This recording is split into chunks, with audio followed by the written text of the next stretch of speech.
Alright, how's it going, guys? I just want to take a few minutes and explain to you guys what cycling a tank and how to cycle a tank and what it is and what the nitrogen cycle is for all you beginners at saltwater or freshwater tanks. Alright, so basically, when you cycle a tank, what you're basically doing is establishing beneficial bacteria in your tank and on your rock and on surfaces in your aquarium. So basically it goes as follows. You have ammonia, you have nitrite, and then you have nitrates. What you're going to see when you start cycling a tank is you're going to have a high spike in ammonia. And then from there you're going to have a high spike in nitrites. And from there you're going to have nitrates established. So what's happening is when fish poop and pee, and when foods are dissolved, and basically when any organic material is dissolved through deterioration, if you will, it is converted into ammonia. Ammonia is toxic to fish, even at lower levels. You always want to strive for 0 part per million with ammonia. Through natural causes, you get beneficial bacteria that will eventually take that ammonia that is present in your tank and it will convert it to nitrite.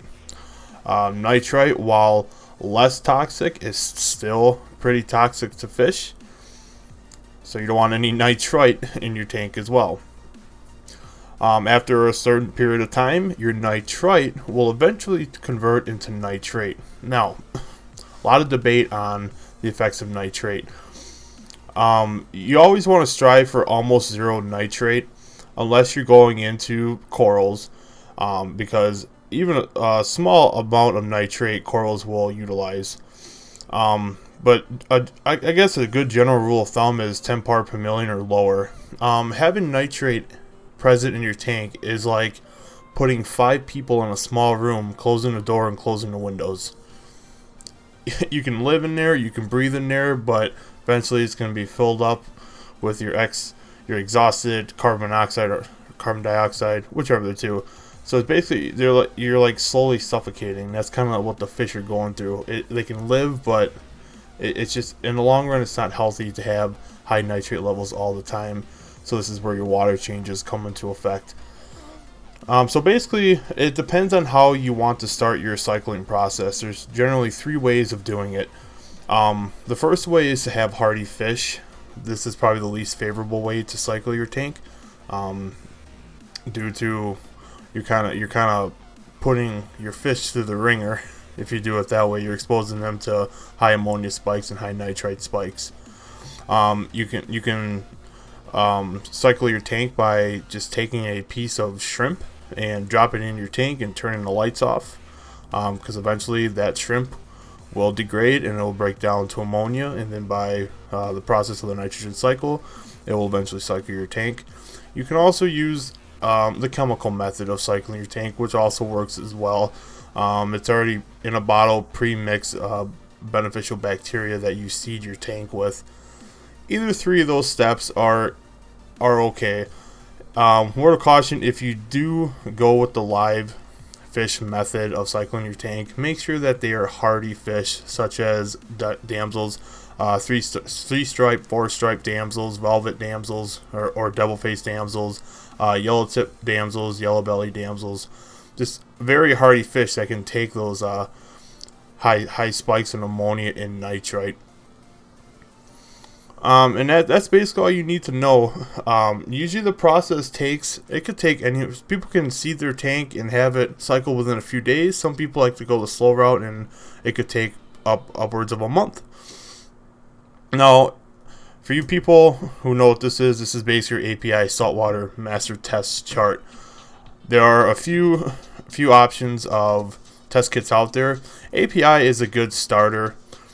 Is a good starter test kit to go with, because basically all you're doing is testing for ammonia, nitrate, and nitrites.